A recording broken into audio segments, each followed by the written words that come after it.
हरे कृष्णा। ओम नमः शिवाय। प्रिय भक्तों, पूर्णिमा तिथि को धनदायक और संतानदायक व्रत माना गया है। जो लोग पूरे विधि विधान से पूर्णिमा का व्रत करते हैं और पूर्णिमा के दिन चंद्रमा को अर्घ्य देते हैं, उन पर भगवान विष्णु और माँ लक्ष्मी की विशेष कृपा होती है। तो आज मैं आपको पूर्णिमा के व्रत की कथा का श्रवण कराने जा रही हूँ। आप सभी इस कथा को बड़ी श्रद्धा से सुनिएगा। द्वापर युग में एक समय यशोदा जी ने कृष्ण से कहा कि हे कृष्ण, तुम सारे संसार के उत्पन्न करता, पोषण तथा उसके संहार करता हो। आज कोई ऐसा व्रत मुझसे कहो जिसके करने से मृत्यु लोक में स्त्रियों को विधवा होने का भय ना रहे तथा यह व्रत सभी मनुष्यों की मनोकामना पूर्ण करने वाला हो। भगवान श्री कृष्ण कहने लगे, हे माता, तुमने अति सुंदर प्रश्न किया है। मैं तुमसे ऐसे ही व्रत को सविस्तार कहता हूँ। सौभाग्य की प्राप्ति के लिए स्त्रियों को द्वात्रिशत अर्थात 32 पूर्णिमाओं का व्रत करना चाहिए। इस व्रत को करने से स्त्रियों को सौभाग्य संपत्ति मिलती है। यह व्रत अचल सौभाग्य को देने वाला और भगवान शंकर के प्रति मनुष्य मात्र की भक्ति को बढ़ाने वाला है। यशोदा जी कहने लगी, हे कृष्ण, सर्वप्रथम इस व्रत को मृत्यु लोक में किसने किया था? इसके विषय में विस्तार पूर्वक मुझसे कहो। श्री कृष्ण जी कहने लगे कि इस भूमंडल पर एक अत्यंत प्रसिद्ध राजा चंद्रहास से पालित अनेक प्रकार के रत्नों से परिपूर्ण कातिका नाम की एक नगरी थी। वहाँ धनेश्वर नाम का एक ब्राह्मण था और इसकी स्त्री अति सुशील रूपवती थी। दोनों ही उस नगरी में बड़े प्रेम के साथ रहते थे। घर में धन धान्य आदि की कोई कमी ना थी, लेकिन उनको एक बड़ा दुख था। उनके कोई संतान नहीं थी, जिस वजह से वह बहुत दुखी रहते थे। एक दिन एक बड़ा तपस्वी योगी उस नगरी में आया। वह योगी बाकी सभी घरों से भिक्षा मांगकर भोजन किया करता था, लेकिन उस ब्राह्मण के घर से भिक्षा नहीं मांगा करता था। एक दिन योगी गंगा किनारे भिक्षा मांगकर प्रेम पूर्वक खा रहा था कि धनेश्वर ने योगी को यह सब करते देख लिया। अपनी भिक्षा अनादर से दुखी होकर धनेश्वर योगी से बोले, और सभी घरों से भिक्षा लेते हैं, परंतु मेरे घर की भिक्षा कभी भी नहीं लेते। इसका कारण क्या है? योगी कहने लगा कि आपके धर्म हमें इस बात की आज्ञा नहीं देता है, क्योंकि अभी आप गृहस्थ जीवन में एक सुख से वंचित हैं। आपके घर संतान होने पर मैं आपके घर से भी भिक्षा स्वीकार कर लूँगा। उन्होंने कहा कि जिसे संतान नहीं है उसके घर से भिक्षा लेने से मेरे भी पतित हो जाने का भय है। धनेश्वर यह सब बात सुनकर बहुत दुखी हुआ और हाथ जोड़कर योगी के पैरों पर गिर पड़ा तथा दुखी मन से कहने लगा कि आप मुझे संतान प्राप्ति के उपाय बताएं। आप सर्वज्ञ हैं, मुझ पर अवश्य ही यह कृपा कीजिए। धन की मेरे घर में कोई कमी नहीं है, लेकिन मैं संतान ना होने के कारण अत्यंत दुखी हूँ। आप मेरे इस दुख का हरण कीजिए। यह सुनकर योगी कहने लगे, तुम चंडी की आराधना करो। घर पहुंचकर उन्होंने यह सारी बात अपनी पत्नी को बताई और स्वयं वन में चला गया। वन में पहुंचकर उसने चंडी की आराधना की तथा उपवास किया।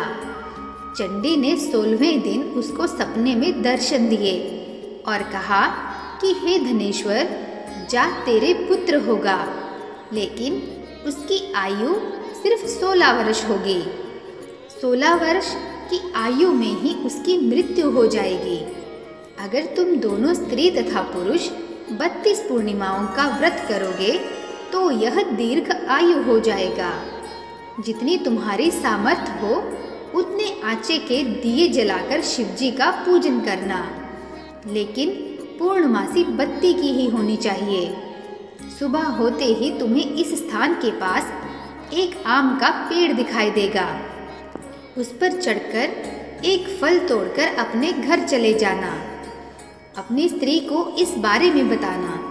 सुबह स्नान होने के बाद वह स्वच्छ होकर शंकर जी का ध्यान करके उस फल को खा ले। तब शंकर भगवान की कृपा से उसको गर्भ हो जाएगा।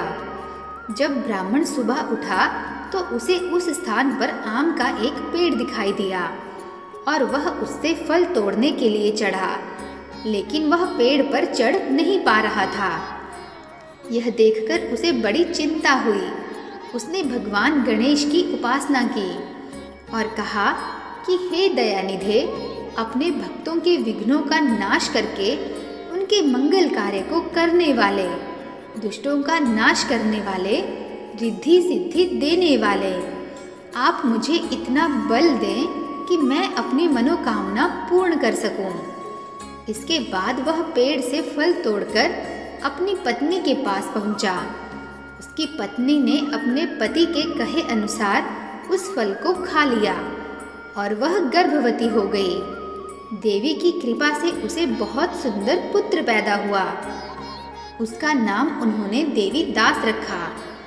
माता पिता के हर्ष और शोक के साथ वह बालक बढ़ने लगा। भगवान की कृपा से बालक बहुत ही सुंदर था, सुशील और पढ़ाई लिखाई में भी बहुत निपुण था। दुर्गा जी की कथा अनुसार उसकी माता से 32 पूर्णमासी का व्रत रखा। जैसे ही 16वां वर्ग लगा, दोनों पति पत्नी बहुत दुखी हुए, कहीं उनके पुत्र की मृत्यु न हो जाए।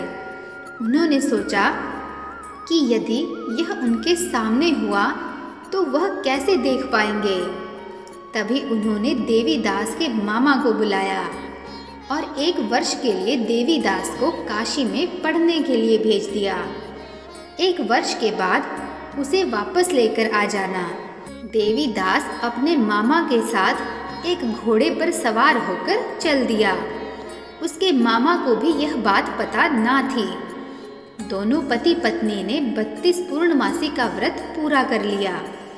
दूसरी तरफ मामा और भांजा दोनों रात गुजारने के लिए रास्ते में एक गांव में रुके। उस दिन उस गांव में ब्राह्मण की कन्या का विवाह होने वाला था। जिस धर्मशाला में वर और बारात के बाकी लोग रुके हुए थे, उसी धर्मशाला में देवी दास और उसका मामा ठहर गए।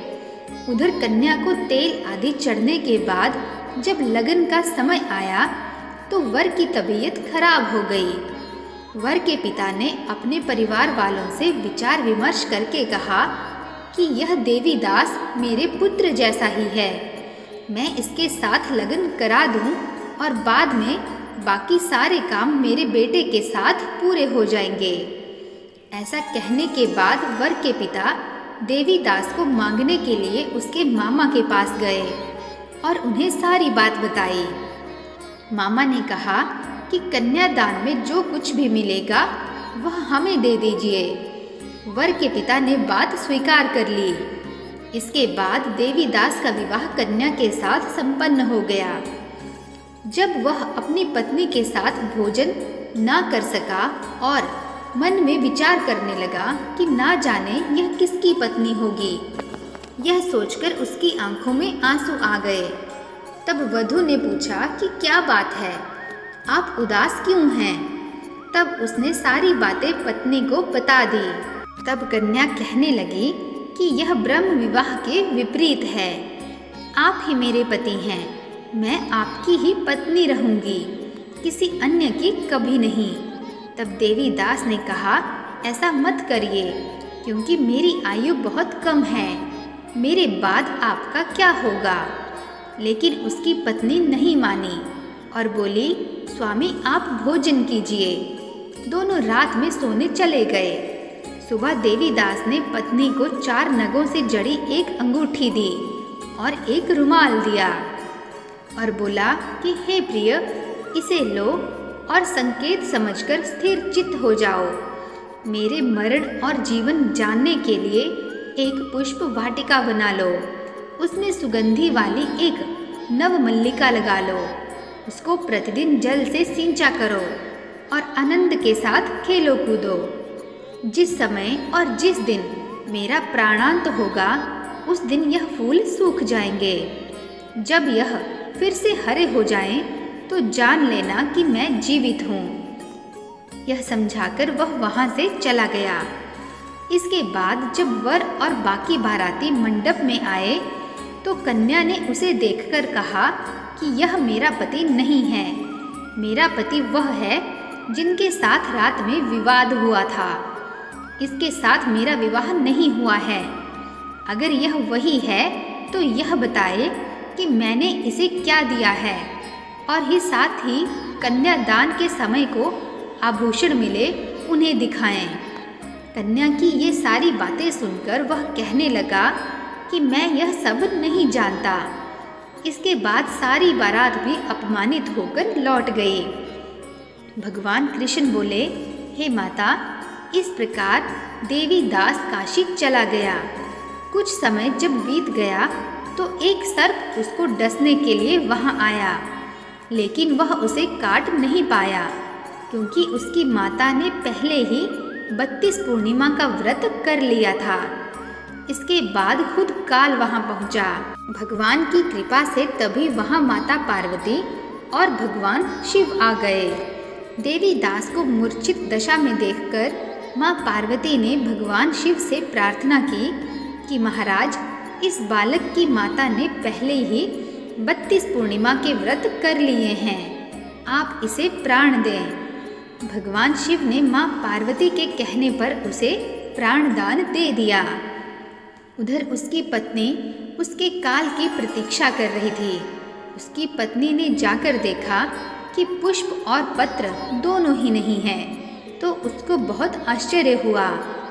और कुछ समय बाद जब उसने देखा कि पुष्प वाटिका फिर से हरी हो गई, तो वह समझ गई कि उसका पति जीवित है। इसके बाद वह बहुत ही प्रसन्न होकर अपने पिता से कहने लगी कि मेरे पति जीवित हैं, उनको आप ढूंढिए। जब 16वां वर्ष व्यतीत हो गया तो देवी दास भी अपने मामा के साथ काशी चल दिया। इधर उसकी पत्नी के परिवार वाले उन्हें ढूंढने के लिए जा ही रहे थे कि उन्होंने देखा कि देवी दास और उसका मामा उधर ही आ रहे थे। उसको देखकर उनके ससुर बहुत प्रसन्न हुए और उसे अपने घर ले आए। वहाँ सारा शहर इकट्ठा हो गया और कन्या ने भी उसे पहचान लिया। देवी दास ने इसके बाद अपनी पत्नी और मामा को लेकर वहाँ से चल दिया। उसके ससुर ने उसे बहुत सारा धन दहेज दिया। जब वह अपने घर की तरफ चल रहा था तो उसके माता पिता को लोगों ने खबर कर दी कि तुम्हारा पुत्र देवीदास अपनी पत्नी और मामा के साथ आ रहा है। ऐसा समाचार सुनकर पहले तो उन्हें विश्वास न हुआ, लेकिन जब देवीदास आया और उसने अपने माँ पिता के पैर छुए तो देवीदास के माता पिता ने उसका माथा चूमा और दोनों को अपने सीने से लगा लिया। दोनों के आने की खुशी में धनेश्वर ने बहुत दान दक्षिणा ब्राह्मणों को दी। भगवान श्री कृष्ण जी कहने लगे कि इस तरह धनेश्वर को 32 पूर्णिमाओं का व्रत के प्रभाव से संतान प्राप्ति हुई। जो स्त्रियां इस व्रत को करती हैं वह जन्म जन्मांतरों तक वैधव्य का दुख नहीं भोगती हैं और सदैव सौभाग्यवती रहती हैं। यह मेरा वचन है। यह व्रत संतान देने वाला और सभी मनोकामनाओं को पूर्ण करने वाला है। तो प्रिय भक्तों, आप सब भी प्रेम से बोलिए ओम नमः शिवाय। आशा करती हूँ कि मेरे द्वारा सुनाई गई यह कथा आपको अत्यंत पसंद आई होगी। यदि आपको यह कथा पसंद आई हो तो चैनल को लाइक, शेयर तथा सब्सक्राइब अवश्य कीजिएगा। मिलते हैं नेक्स्ट वीडियो में। तब तक के लिए जय श्री कृष्णा। नमस्कार।